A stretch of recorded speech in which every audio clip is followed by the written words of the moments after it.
guys, this is Alea Jen and welcome back to my YouTube channel. So, buhay, domestic helper or kasambahay dito sa Hong Kong, and paano ako nakakadiskarte and natapos yung araw ko with the flying colors. Yun yung pinipray ko dati habang bago ako dito. Lord, sana matapos ko yung araw ko with the flying colors. Flying colors! Yun parati yung ewan ko, but yun yung naging panalangin ko. Hanggang ngayon guys, nagpipray pa din ako everyday na sabi ko sana wala akong mabasag or masira na gamit, and awa ng Diyos. Parang wala pa namang grabing lala talaga. Katulad nung naking kaibigan ko sa sa Little Scholar, school ng mga English na mga bata. So, Ilonggo din siya, and nakausap ko siya, sabi niya, nainis ako kasi 5 days na daw sila hindi nakapag-vacuum, dalawa silang katulong. Kasi yung vacuum namin nasira, and ang mahal pa naman nun, 4,000 sa pera natin is nasa 21,000 yun pag binili yung vacuum na malaki. Ganyan yung vacuum namin. Sabi niya, kakabili lang yun ng amo namin last year. 1 year pa lang yun, and nasira ng kasama niya. Paano ba naman kasi nag-vacuum tapos nilagyan ng tubig tas Dettol, nasira talaga, sabi niya. And natatakot sila ngayon sabihin, kaya hindi sila nagba-vacuum ilang araw na kasi natatakot silang sabihin sa amo, and yung amo is busy always. Sabi, marami naman daw pera kaya makakabili. Sa akin dito, kailangan kong ingatan yung mga gamit kasi walang pera yung amo ko. Hindi sila ganun kayaman. Hindi lang talaga marunong yung amo ko sa bahay, yung mga maglilinis, mamamlansya. Hindi siya marunong yan. Kaya kailangan niya talagang kumuha ng katulong kasi nabuhay siya na may katulong sa bahay nila. Kaya wala siyang alam. Ngayon, neto na, nag-asawa na siya, hindi niya talaga alam yung mga ganong bagay. Kahit pagpa-plan siya, tinuruan niya ako, kasi hindi rin ako marunong nung bago, kaya tinanong ko siya kung paano mamlansya. Sabi niya, hindi mo alam? Sabi ko, alam, pero baka kasi iba yung style niyo sa style ko. Pero yung totoo, hindi talaga ako marunong mamlansya. And then yung pagplansya niya guys, diba, ganun dapat yung pagplansya, kasi mano-mano kami dito, ganun, hindi kami steam. Ayan, so ganyan. Ang ginawa niya is ganun daw magplansya, yung paikot. So, natatawa ako pag naalala ko ngayon. Wala talagang alam yung amo ko. So, paano ko ba nadidiskartean yung trabaho ko as a kasambahay? Syempre, mabagal ako kumilos guys. Aminin ko yan, napakabagal ko kumilos. And, ano talaga siya, hindi ko alam. Pinipilit ko namang bilisan, pero bumabalik siya sa pagiging mabagal. So, natatapos ko yung buong trabaho ko, 2:00 na minsan ng hapon. Madali pa yan. Ganyan ko siya ginawa, and kapag naubos ko na yung mga gawain ko, didiskarte ako ngayon. Bagal-bagalan ko ngayon pagkilos para masakto kung 2:00 ng hapon matapos ako. Kasi, 2:00 niyan, pagpuntang 3:00 ng hapon is time ko na yan to sleep. And then, no karaan nga, magluluto ako kasi marami kaming lulutuin na may sabaw, so kailangan ng 25 minutes yun mula pagpakulo lutuin. So sabi niya ay lutuin mo na ngayong 1:00 kasi mga 1:45 yun siya dumating, or 1:20 siya dumating, and sabi niya lutuin mo na yung sabaw, initin na lang natin mamaya. Kasi ako na yung nagsusundo ng bata ngayon guys, kasi nag-iba na yung ugali ng bata, nahihiya na yung amo ko kasi nga iba na siya, iba na yung ugali niya, tarantado na siya.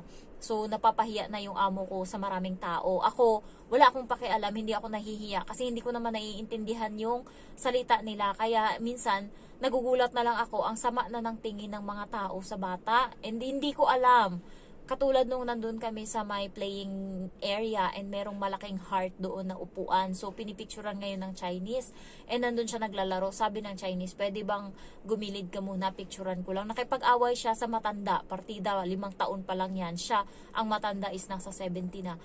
Nag-away sila, hindi ko lang alam kasi Chinese. Tapos parang nagalit yung matanda sa kanya, parang sinabihan siya na napakasalbahe mo kasi masama talaga yung tingin ng matandang babae, mag-asawa kasi sila. Tapos hindi ko kasi naiintindihan, and sabi ko sa kanya, tinanong ko siya ng pag-alis na nung dalawa mag-asawa, sinabi ng matanda sa'yo?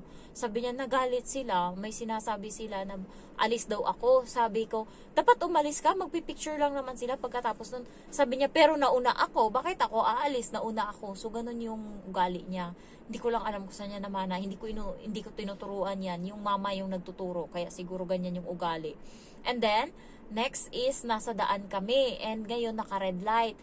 Tapos, may tumawid. Grabe yung sigaw niya. Mohoy! Gumaganon talaga siya. And then, parang may narinig akong sick. Yung sick kasi is kain. Yun pala, kagabi ko lang natugma-tugma. Tapos nagsisigaw siya sa sa daan.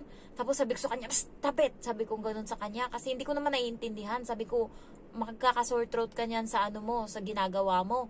Tapos yung lalaki na nakarinig, hindi siya tumawid pero nakarinig siya sa salita ng bata. Masama talaga yung tingin niya. Siguro mga 5 beses niya talagang nilingon yung bata, yung alaga ko. Tapos masama talaga yung tingin niya. So ako, wala akong kaalam-alam. Kasi kapag inaway nila ako, sabihin ko, wala akong maintindihan. Kasi English naman ako nakikipag-usap sa bata, naririnig yun ng lalaki. Pero yung tingin niya talaga sa bata, napakasama talaga. Kagabi, umuwi kami. Kasama yung nanay. Dito sa may sa may front, sa may bago ka kasi papasok dito sa bahay, kailangan mo munang dumaan sa parang front desk ng building. So, pagbukas namin ng pinto, narinig ko uli yung salita niya na ngayon, yung mohoy, ganon, tapos may sick. Basta, hindi ko maintindihan. Tapos, sinaway siya ng mama niya. Sabi niya, pumasok ka na doon, sabi ng mama. And then, hindi na nakareact yung dalawang nasa front desk na nag-aabang. May nag-o-open ng pinto, and yung isa is nandun sa may computer nakaharap. Tapos, nung nasa liguan na kami, sabi ko ngayon sa kanya, ano yung sinabi mo doon sa sa may Sabi niya, I'm going to cook them. Nashock ako. Yun pala yung sinasabi niya. Sinasabi niya sa mga tao pag naririnig ko yung ganong salita niya. Sinasabi niya pala, I'm going to cook you. Ganon. Kaya pala yung nasa daan kami. And then, bigla niyang ginawa yun. Biglang ang sama ng tingin ng tao, yung pala sinasabi niya, lulutuin kita. O diba? Napaka brutal. And yung nanay kagabi sinaway talaga siya, pinagalitan siya. Pero hindi na talaga. Kaya ngayon, ako na yung nagsusundo sa bata. Lunes, Martes kasi may iba siyang nag-i-exercise siya, nag-workout. Martes, yung mama, susunduin niya siya doon. Kaya alam ng ugali. And Merkules ako uli magsusundo, Huwebes ako uli, Biyernes hindi ko na yan susunduin kasi pipick upin niya ng mama kasi pupunta kami doon sa Matanda and may school siya doon. Kaya 3 araw ko siyang nakakasama always. And naiinis na sa kanya yung mga tao sa mall kasi merong mga laruan doon, yung parang puzzle na laruan. And araw-araw niya pinupuntahan and kinakalikot yung mga paninda ng mga tao and sinasaway ko, hindi siya magpapasaway. Kaya yung nanay ayaw na siyang sunduin kasi nga nahihiya na sa ugali niya. Ginagawa ngayon ng kapag alam na dadaan na siya, yung alaga ko, ginagawa ngayon ng stall na yun kasi 3 yun 2 nagbibenta ng candy, pinipisa niya talaga yung candy, yung gummy bear, and then yung isa is nagbibenta ng mga laruan na puzzle. Ginagawa ngayon, pagka alam na dadaan kami, nakikita ko malayo palang bukas pa yan, pero pag malapit na kami, sinarado na yung yung stall. At least natutuwa ako kasi nababawasan yung yung oras na nakagugol kami doon kasi nagkakalikot siya and mapapahiya ka talaga pag sinaway mo siya or tatawagin mo siya na tara na, umalis na siya, tayo, kasi sisigaw talaga siya, kaya nakakabwisit siya. Kaya yung amo ko is hindi na siya nagsusundo, ako na nagsusundo ngayon, kaya ina-adjust ko. Ngayon nagluto ako ng sabaw and mag-aalas 2 na and tumutunog pa din yung yung timer, yung sabaw, 25 minutes kasi yun. So matatapos is 20 minutes. Sabi ng amo ko ngayon, matulog ka na dun, umakyat ka na sa kwarto mo hapon. Ako na yung magta-timer niyan. Babalikan ko yan mamaya pagka 25 minutes na. Sabi ko sa kanya, hindi, okay lang. Sabi niya, sige na, umakyat ka na. Sabi ko, okay lang ma'am. Sabi niya, really? Sabi ko, oo. Dito lang ako, upo ako. Magsi-cellphone lang ako, sabi ko sa kanya. Pagkatapos nito, akyat din ako, tapos matutulog, sabi kong ganun. Kaya ayun, parang, ang alam na kasi ng amo ko, na routine ko na yan, na alas 2 talaga, required talaga. Alas 2 talaga guys, pumapasok talaga ako dito sa kwarto, natutulog talaga ako. Nakikita niya yan paglabas, minsan may mga bakat pa ako dito ng kumot, ng unan. Kasi nagtatalokbong ako, sinasarado ko yung bintana para madilim. Kahit tanghaling tapat alas 2 ng hapon, sinasarado ko yan para madilim and makakatulog ako. Sa 1 oras na yan, masaya na ako nakakatulog. Ayan.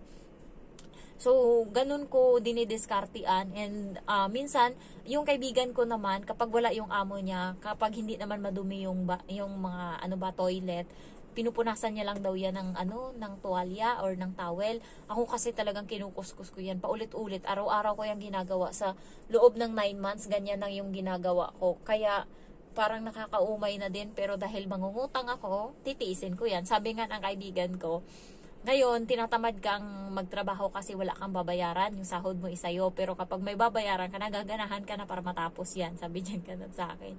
So, natawa na lang ako. First time ko mangutang, hindi pa naman ako sanay. And, ay, baka hindi ako makatulog always. Kailangan ko yan tapusin agad. So, bibili ako ng cellphone. Deserve ko naman yun, 'di ba? And yung iba is ipapagawa ko na yung bahay. Thanks God. So, kailangan ko munang magtiis. Tapusin ko lang yan and pupunta na ako ng, mag-a-apply na ako. So, ayun lang guys. Kailangan, diskartean nyo, pasunod-sunurin nyo yung trabaho, step by step, para maano nyo kung paano nyo anuhin yung trabaho na hindi kayo napapagod or hindi kayo, alam nyo yun, hindi kayo napasunod-sunod nyo siya, kaya hindi kayo maguguluhan or halimbawa pagpupunta ako sa kwarto ng amo ko, may kukunin ako doon ng mga tissue or mga water bottle. Isabay ko na din yung kalat dyan ng mga damit. So, pinagtatanggal ko na yan. Indalhin ko yan dito sa labas para labhan. So, ganun yung ginagawa ko. Isang punta, lahat ng gusto kong dalhin is dinadala ko na para makasave ako ng energy. Kasi nung bago ako dito, hindi ko pa alam yung ganyang gawain. So, pabalik-balik ako sa kwarto. And kahit nandito lang ako sa bahay, masakit talaga yung mga hita-hitaan ko noon. Alam ko na, kakalakad ko pala. Kaya kayo guys, lalo yung ibang mga amo is napaka-perfectionist and ayaw nila talaga na nakikitang nababakante yung katulong nila kasi sabi nga nila, pinabayaran kita para magtrabaho. Kaya ganun sila, sinusulit nila and wala silang pakiramdam. Awa ng Diyos yung amo ko may pakiramdam.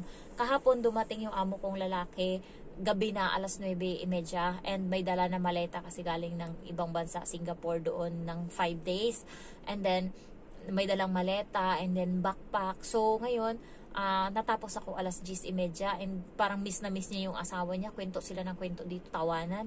Parang nami-miss niya. So, tinanong ko siya ngayon kung lilinisan ko yung yung lagayan ng maleta and then yung bag. Tapos sabi niya, hindi na muna. Ang gusto ng lalaki, linisan. Yung babae, ayaw. Sabi niya, hindi na, gabi na Jen. Sa linggo mo na yan gagawin kasi day off ko ngayon araw. Sabi niya, sa linggo mo na yan gagawin kasi gabi na, matulog ka na. So, yun nga, natulog ako. Hindi ko hanggang ngayon nandun pa yung mga doon.